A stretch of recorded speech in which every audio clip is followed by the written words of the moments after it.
2 वर्ष 11 माह और 18 दिन के लंबे समयांतराल के बाद 26 जनवरी 1950 को हमारे देश का संविधान लागू हुआ।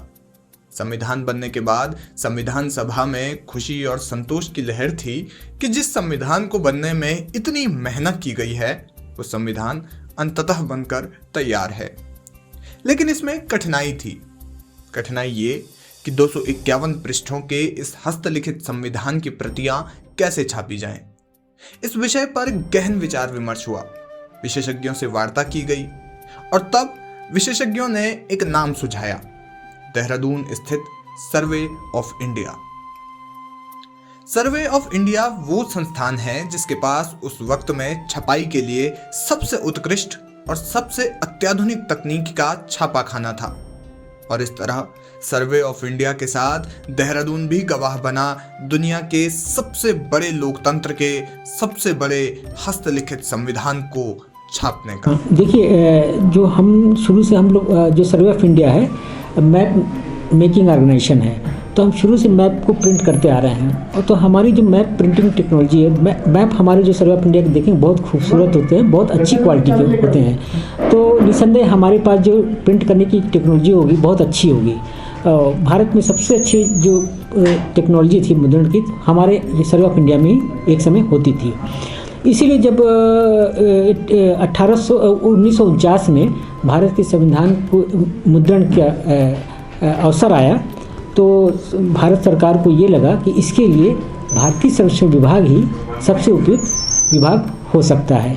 तो ये जिम्मेदारी यहाँ के जो प्रिंटिंग ग्रुप है सर्वे ऑफ इंडिया का हाथी बरकला में उसको दिया गया। हमारे देश का संविधान जिसे लिखने के लिए 2 वर्ष 11 माह और 18 दिन का समय लगा, साथ ही जिस संविधान को बनाने में 63,96,729 रुपए का खर्च आया, वो संविधान हमारे लिए अत्यंत बहुमूल्य है। और क्या आप जानते हैं कि हमारे देश का संविधान न सिर्फ लिखित है बल्कि हस्तलिखित भी है, यानी हमारा संविधान हाथों से लिखा गया है, जिसका सुलेख इतना मनमोहक है और पुस्तक में बनाए गए चित्र इतने मर्मस्पर्शी हैं कि आपकी अंतरात्मा को छू जाएंगे। बदलते भारत और देश को नई दिशा देने वाले इस संविधान को प्रेम बिहारी रायजादा ने स्वयं अपने हाथों से लिखा था और संविधान पर अपनी चित्रकारी की अद्भुत छटा बिखेरी थी नंदलाल बोस और उनके शिष्यों ने। हमारे देश के संविधान को मुद्रित करने की जिम्मेदारी सौंपी गई थी भारतीय सर्वेक्षण विभाग को और भारतीय सर्वेक्षण विभाग में ही आज भी भारत का प्रथम मुद्रित संविधान सुरक्षित रखा गया है और देश के उस जीवित इतिहास की गवाही दे रहा है। वहीं एक और अन्य कॉपी देश की संसद को सुशोभित कर रही है। इस अद्भुत ग्रंथ को अपने हाथों से लिखने वाले कैलीग्राफिस्ट प्रेम बिहारी रायजादा का जन्म 17 दिसंबर 1901 में हुआ था। प्रेम बिहारी रायजादा का परिवार पीढ़ियों से कैलीग्राफिस्ट था।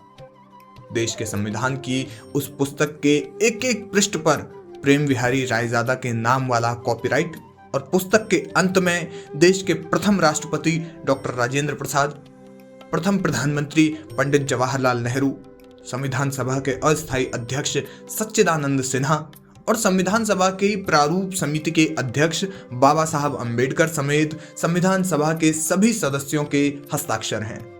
साथ ही प्रेम बिहारी रायजादा के नाम के साथ इनके दादाजी श्री राम प्रसाद सक्सेना का भी नाम अंकित है। इतिहासकारों के मुताबिक प्रेम बिहारी रायजादा ने कॉपीराइट की शर्त पर ही पंडित जवाहरलाल नेहरू के संविधान लिखने के प्रस्ताव को स्वीकारा था। ये वाकई आश्चर्यजनक है कि 251 पृष्ठ के संविधान को लिखने में कहीं पर भी कोई त्रुटि या असंगति का निशान तक नहीं है। हिंदी और अंग्रेजी भाषा के इटैलिक टर्म में लिखा गया हमारा संविधान सुलेख और निरंतरता का एक अद्भुत उदाहरण पेश करता है। देश के संविधान को लिखने में जहां पूना से हस्तनिर्मित कागज मंगवाया गया था, वहीं इसे लिखने में 432 पेन होल्डर्स, 303 निबों और 254 स्याही की दवातों का इस्तेमाल किया गया था। हमारे संविधान की एक प्रति जिसे देश की संसद में सुरक्षित रखा गया है, उस प्रति को 1000 साल मियाद वाले चमड़े की बाइंडिंग के साथ हीलियम से भरी केस में सुरक्षित रखा गया है।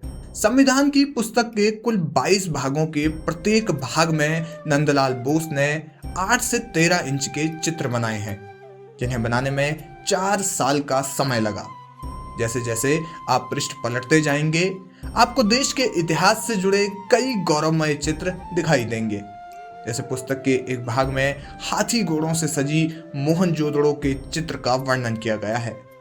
पुस्तक के एक और भाग में दुनिया के सबसे पहले विश्वविद्यालय नालंदा विश्वविद्यालय की मोहर दिखाई देती है, तो वहीं एक और भाग में उड़ीसा की शानदार मूर्तिकला का वर्णन मिलता है।